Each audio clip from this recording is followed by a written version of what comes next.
So, ladies, first of all, congratulations on the huge success of the show. Thank you. I mean, huge. What an incredible first season. And to think it's this popular and names the best show of 2018 after the first season. What is that like? Amazing. Amazing. Because, I mean, I know for me, I'm acutely aware of how just difficult that is and how extraordinary and special that is. So, I'm going to tell you, I feel like we're fully embracing it. Yeah. You have to enjoy it, you know, rather than find it like a daunting, especially coming back for... And it can be daunting as well, course, you know, all that. But it's like... It's so special, and I've never been a part of a show that has, like, had this huge of a response, so it's, like, it's been nice just to kind of bask in it and ride the wave. And then obviously you hosted the Golden Globes. Yes, I did. The first Asian to ever host, and smashed it. And you looked amazing. Thank you. All those outfits were incredible. You were great. I want to make sure I get this right. The first woman of Asian descent to win multiple Golden Globe Awards. Is that true? I think that's true.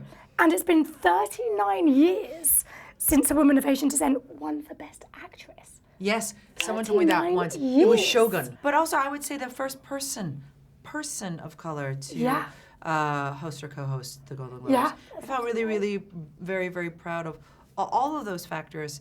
But it's like, we gotta get up on that stage.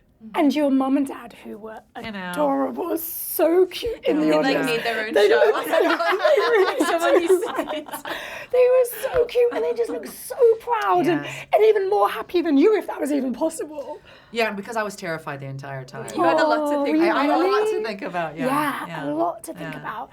And then winning as well. It was incredible. What was it like just basking in that moment? Well, definitely that moment was not the moment where it could land. Yeah. You know, it could not sink in because all I was concentrating on was what was the next bit? What was the next joke? And so I just really was concentrating on kind of accomplishing and finishing the actual hosting of the show. And then after that, it was just like, oh God, the relief. It was just amazing, the relief. But also a celebration. It was fantastic. I was so happy and grateful to have my parents there. I was going to say, to have your mum and dad there watching you host and then let alone win. I know. It was great. They were so proud. They are so proud. Yes, they are so proud. So the show has just taken off. It's been incredible. Tell me about preparing for the show. I mean, and also given the kind of serious subjects of the show. I mean, you're an assassin, you work for MI6. There's some incredibly funny moments. How much fun has it been, like, playing those particular moments as well? It's been, like, ridiculously fun. There is so much mischief, you know, especially with Villanelle. Like, she gets away with so much that I wish, not murders, but, like, for instance, like, the reference that I always go to is the opening scene where she flicks the ice cream on, like, the young girl. We were just talking about that. And you're like, the opening scene. The entire time. And the entire character it sets up, And it's, she's kind of relatable in that moment, you know? I had, like, a strange respect for her. I was like, okay, always wanted to do that. Never did. She did. And I kind of respect her fearlessness and her conviction in her actions. But that absurdity and those fun moments within the script are just are so much fun to play. In the first episode of season 2, I couldn't stop laughing when you put the white Crocs on. Everyone has said that. It's so relatable. Yeah. So brilliant. Yeah, you get to see Villanelle in a completely different situation, but the dark humor and the absurdity and the danger are all kind of flowing. What is Villanelle's body count now? What are we up to? Do you know how many? That's a good question. That's a good question. You know what we actually had kill on wall. the makeup? Yeah, the kill wall in the makeup bus. So like, whenever anyone would be killed, we'd like put a big cross on their face and then we'd put them on the kill wall.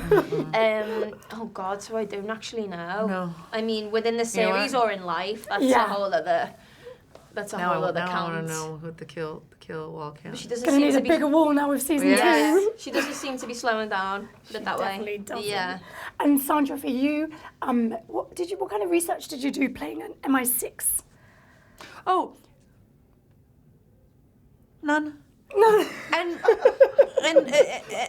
then also the reason why is that the way that the way that Carolyn takes her from one place into another there was a lot of course we had consultants. Yeah. We had consultants. But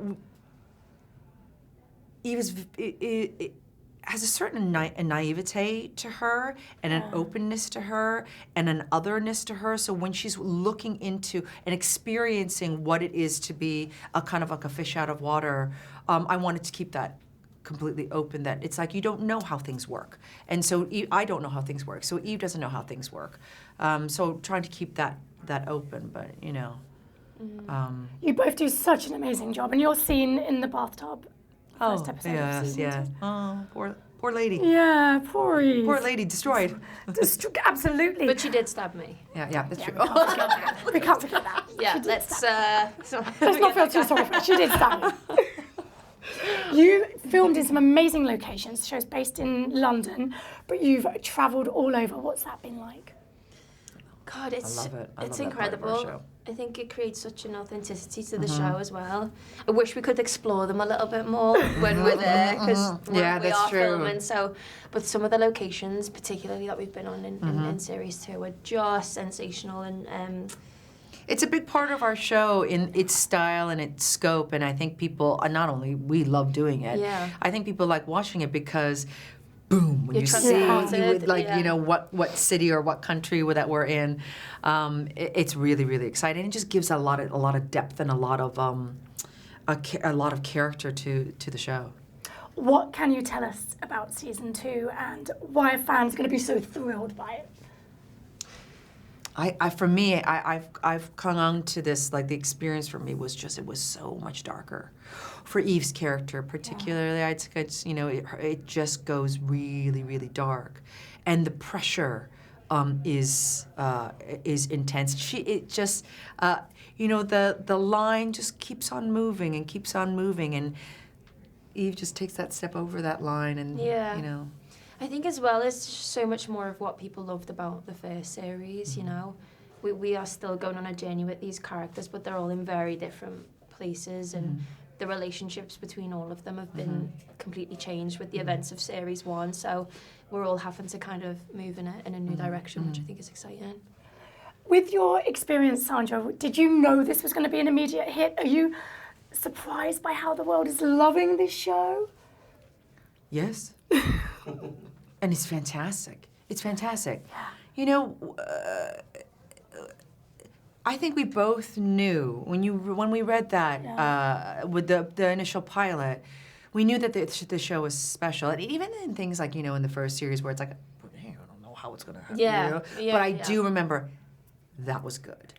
That was funny. Yeah. That was fun. You know, so at least we had a lot of big puzzle pieces for me that I thought, whatever's going to happen, wherever it's going to be, I had a great time, and I really thought it was great and special. But then beyond that, you have no control. And how it rolls out is how it rolls out. It's like, you know, it's just also when the show happened, where we were in the line of history, in zeitgeist of where we were. And it was just the time where I also feel like people were really, really hungry for it. You can't time that out. Yeah. You can't know when that's going to happen, but I'm glad that we're a part of it. Yeah. How about you, Jodie? No, absolutely. I think, again, to mirror what Sandra said, is I was obsessed with Fleabag. Oh, yeah. And so knew that whatever Phoebe touched was going to be gold, and you can have that confidence in your surroundings and the work that everyone is putting in, but ultimately when it goes out into the world, it's like there's so many things that decide whether it's a hit or not. But I think as well, it's just so fresh. I think there is a real honesty within Phoebe's, particularly with series 1, with her approach that I think people admire, you know. Well, we're all obsessed. And when I'm on the red carpet asking everybody at award shows, what are you binge watching? What do you like? Everybody is just saying, Killing Eve! Oh, Killing really, Eve. really? Yeah, Yay. really. Everybody's obsessed. It's Oh, amazing. that's brilliant. Well, as you know from the numbers, ladies, come on. Congratulations. Thank you. Yeah. So Want more extra? Hit the subscribe button and the bell and never miss a video.